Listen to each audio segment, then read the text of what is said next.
یه سلام میکنم به مهمون عزیزی که به جمع ما اضافه شده، جناب آقای مهندس نیکنام عزیز. خیلی خوش اومدید، سال خوبی براتون آرزو میکنم. به نام خدا، عرض سلام و ادب خدمت بینندگان عزیز شبکه 5 و خیلی خوشحالم که تو این فرصت در خدمت شما هستم و امیدوارم که توی سال جدید سال بسیار خوبی برای همه مردم. امیدوارم سفره‌ها وسیع بشه و کسب و کارها بیش از پیش رونق داشته باشه. آقای مهندس نیکنام، تخصص شما چیه؟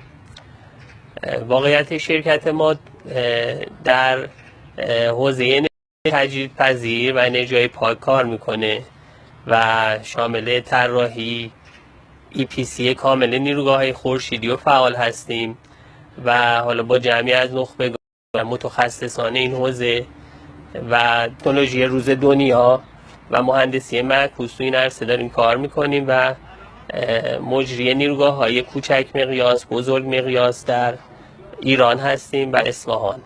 میگن آقا یه روزی انرژی ها تموم میشه، سوختهای فسیلی تموم میشه، تعارف که نداریم دیگه، نه تاریخ انقضایی داره، معلوم نیست دیگه، چون الان دایناسوری نیست که بخواد بمیره و فسیل بشه و بعد هم ازش سوختی درست بشه. اینا یه روز تموم میشه.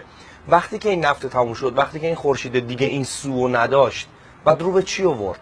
میریم سراغ ما انرژی های تجدید پذیر. خب واقعیتش اینه که الان ما در شرایطی هستیم در کشور که دیگه انرژی های تجدیدپذیر و انرژی های نو یک انتخاب نیست، یک ضرورت، الزامه و این باعث این میشه که به نظرم ما تو حفظ محیط زیست و آیندگانمون بتونیم اتفاقات خیلی خوبی رقم بزنیم. ما راهی غیر از تجدیدپذیرها نداریم. میشه بگید مصداقی مثلا کجا به کار ما میاد؟ ببینید الان با توجه به ناترازی برقی که داریم و خب همه واقف هستیم که نزدیک 25 تا 30 هزار مگاوات ما ناترازی برق داریم و این عملا در تابستان امسال شدت خودش بیشتر خواهد شد. نمود میکنه تازه. اونجا ما میرسیم به جایی که بایستی همه با هم کمک بکنیم و کشور از این وضعیتی که داره نجات بدیم. به نظرم میرسه ما بهترین پتانسیل رو در ایران داریم و بهترین تابش آفتاب، زمین‌های بسیار زیادی داریم و از لحاظ روزهای آفتابی حدوداً 300 روز در ایران.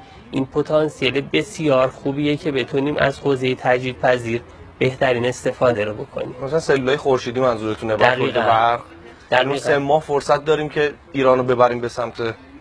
ببینید واقعا شروع شده این قضیه، شروع شده. حالا سازمان انرژی تجدیدپذیر یه چیزی حدود 30,000 مگاوات تقریبا اومدن مجوزهایی صادر کردن و همه صنایع، همه نهادها، همه سازمانها دارن میرن به سمت اینکه این کارا به سرعت جلو ببرن و بتونیم اتفاقات خیلی بزرگی رو رقم بزنیم.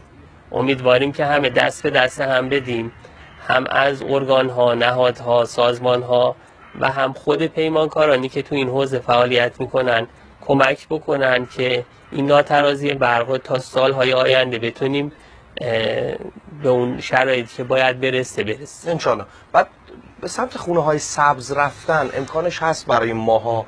چون ببینید این فضا مهندس نبوده. ما همیشه وقتی که شیر رو باز کردیم همون آبی که باش دوش گرفتیم، با همون آب طبخ غذا داشتیم، همون آبو بردیم توی تصویر، همونو باش باغچه آب دادیم. این کاملا غلطه. ما هر موقع اراده کردیم تلویزیون رو روشن کردیم، برق بوده و الان هم وقتی که برق میره خیلی ناراحتیم و یک حال گرفتگی عجیبی داره. آیا برای ما اصلا امکان پذیر هست که بریم به سمتی که هر خونه سلول خورشیدی خودش رو داشته باشه و برق خونه خودش رو خودش تولید کنه یا نه؟ ببینید توی اینکه ما بتونیم هر منزلی خودمون انجام بدیم و سلول خورشیدی بذاریم امکان پذیر هست، اما به دلیل سیو این سلول خورشیدی باید توی یک باتری بره و هزینه های باتری زیاد هستش. بهترین حالتش اینه که ما بیایم الان مثلا ما توی منطقه نجف آباد اصفهان نیروگاه‌های حمایتی رو داریم احداث می‌کنیم. این نیروگاه‌ها میاد یک نیروگاه 5 کیلووات روی سقف خونه ها زده میشه و باعث میشه که هم به شبکه به صورت حالا پدافند غیر عامل به شبکه بیاد تزریق برق بکنه در قسمت‌های مختلف شبکه و همین که میتونه کشور از این شرایط که داره یکی از آیتماش اینه که بتونه توسط این خونه ها کمک بکنه به بحث هم تلفات حالا بالاخره برق که تو این حوزه هست، اما اون که بخوایم واقعا ما نگاهمون این باشه که بیایم هر خونه یا برای خودش استفاده بکنیم در ایران تازه داره به این سمت میره و هزینه های تمام شدش گرون در میاد. یه فضای مثل دشتی جایی باشه که بتونه یه فضای بزرگی داشته باشه میشه اینو ازش ما در نیروگاه‌های بزرگ مقیاس داریم این اتفاقای ایجاد میکنیم. یکی از معضلاتی که بحث‌های تجدیدپذیر داره اینه که ما ذخیره سازی ها هنوز نتونستیم انجام بدیم و این حالا تو کشورهای دیگه داره اتفاق میفته و ما هم داریم به این سمت میریم. یعنی دریافتشو داریم رسیدن تا مرحله حالا توی لیتیوم یا هر جای ذخیره شدنش اینشو مشکل داریم. اینجا الان مشکل داریم و داریم تازه شروع میکنیم که تو کشورهای در حال توسعه حالا یا کشورهای توسعه یافته این قضیه هست. ما هم تازه وارد شدیم، تیم آرندی و تحقیق توسعه ما داره روش کار میکنه و خب شرکت‌های دیگه هم تو این زمینه فعالیت دارن میکنن و قطعا راهی غیر از این نخواهیم داشت. دلیلش هم اینه که ما توی حوزه تجدیدپذیر به صورت آنگرید یعنی آنلاین باید برق به شبکه بدیم و این چون که طول روزهای آفتابی ما تقریبا 6-7 ساعت یا 7-8 ساعت در تابستون هست و در زمستون تقریبا 6 ساعت هست، این باعث میشه که ما نتونیم اون برق پایدار رو همیشه به شبکه بدیم و این یکی از نکاتیه که ما داریم روش کار میکنیم و همه دوستان دارن. ان به نتیجه خواهد رسید.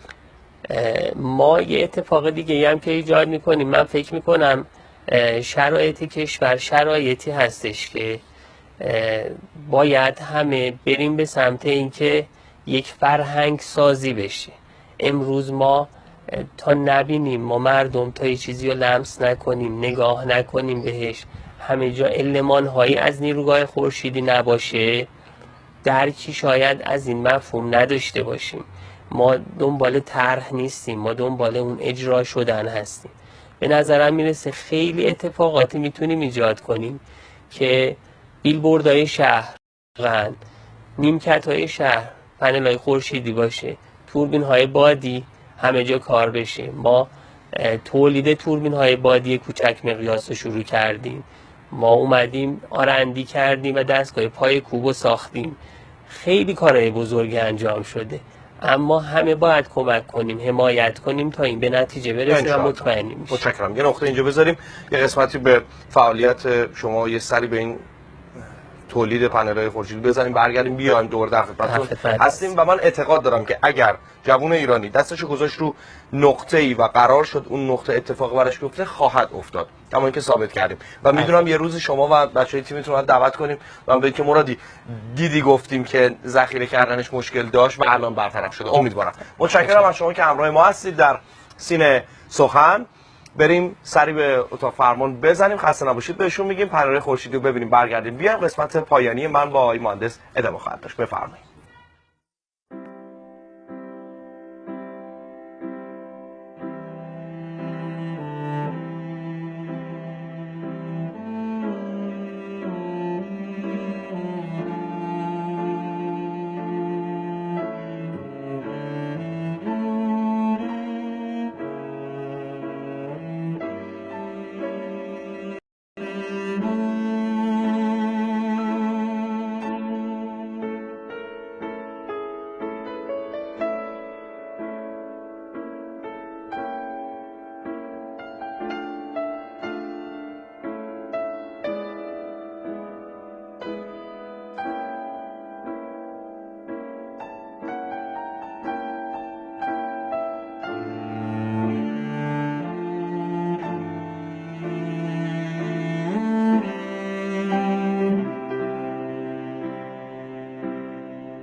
خسته نباشید. خدا قوت به همه ایرونیای عزیز، به اونایی که وقتی اراده کنن بشه با توکل به خدا میشه و دنبال یه راه حل برای کشور عزیزمون تو هر زمینه، آب، برق، گاز، نفت، هر چیزی که مردم باش در ارتباطن و نیاز بهش دارن، خودمون باید گلوی خودمون عذاب بکشیم بالا. تعارف که نداره که. و ایرونی جماعت چه آقا چه خانومش پاکار یک کاری وایسن اون کار رو انجام دادن. امیدوارم که سربلندی ایران عزیز رو بر فراز قله ها بیش از پیش ببینیم. آقای مهندس نیکنام، اینجایی که الان ما رفتیم سر زدیم دیدیم بینندام دیدن کجاست؟ اینجا کارخونه تولید پنل‌های خورشیدی هستش در منطقه صنعتی دولت آباد اصفهان که ما اینجا فعالیت میکنیم و یکی از کارهایی که انجام میدیم، حالا علاوه بر اینکه واردات رو انجام میدیم، واردات پنل، تولید هم ما انجام میدیم و اینو داریم به صورت موازی جلو میبریم. این پنل رو خودتون تولید میکنید؟ ببینید خود سلول ها اینا از چین میاد اینجا اسمبل میشه و حالا توی سرهم کردنش اینجاست. بله اسمبل میشه و فعلا با توجه به شرایط کشور که خب خیلی ظرفیت زیادی ما برای این قضیه داریم، ما به این سمت رفتیم که هم تولید و هم این که بحث واردات رو انجام بدیم که بتونیم نیاز کشور رو توی این حوزه برطرف کنیم. حالا غیر از اینم ما تو زمینه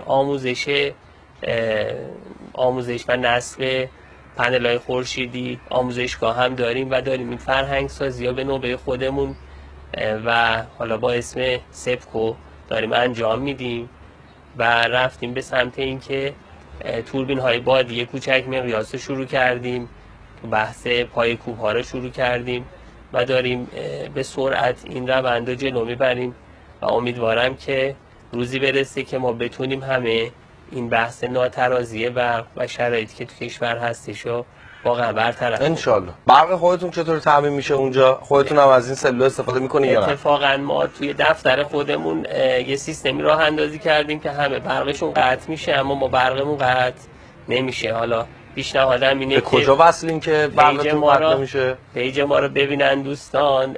مشخص کردیم با یه سیستم سانورتر اومدیم برقمون 2 ساعت یا 4 ساعتی که میره رو وصل میشه. یعنی میاد یو پی اس میشه؟ دقیقاً یه حالت مثل یو پی اس داره، با سانورتر باتری ها شارژ میشه زمانی که برق هست و زمانی که برق میره این از اون ذخیره باتری بینش آیا از فاصله میفته یا نه وقتی تا برق میره تا میاد فعال بشه؟ در حد صدم ثانیه‌ای تقریبا عوض میشه. یعنی اگه سیستم من روشن باشه دارم یه مطلبی رو طراحی میکنم یه کاری میکنم سیستم من خاموش میشه یا نه؟ اصلا.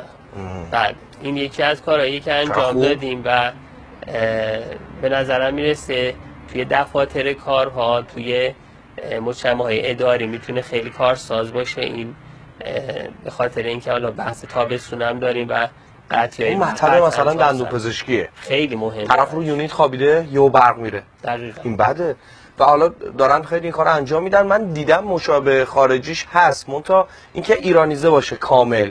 نفر بیاد آقا بسم الله الرحمن الرحیم من ایرانی این کارو کردم و چیزی هم که تو ایران درست میشه بیشتر هم که قیمتش نسبت به اون چیزی که بیرون قرار تولید بشه کمتره. من نمیدونم چه حمایتی نمیشه گاهی موقع از این چیزا.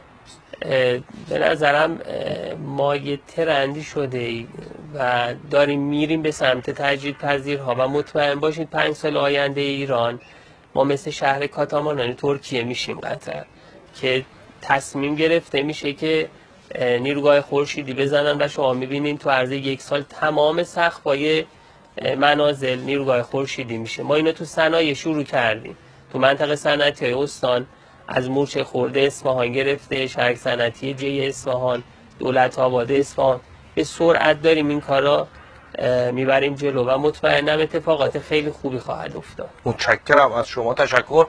حامل خبر خوب باشید، همیشه حامل انرژیایی باشید که خودتون زحمتشو کشید. البته اونم به لطف خودتون، ولی این برقه باید یه مدل دیگه تولید بشه، یه مدل دیگه ذخیره بشه. صرفه جویی هم حالا خونه‌هایی که کمتر مصرف کنن ولی صنایع هم بتونن کمک کار کنن ازشون ممنونیم. البته بخش خصوصی هم بسیار متضرر میشه وقتی که برق قطع میشه، توش صحبتی نیست. آیه مهندس مهدی نیکنام تشکر از شما. یه روایت پیشرفت رو دیدیم با یک کارآفرین و از شما تشکر و سپاس بابت اینکه حضور پیدا کردید.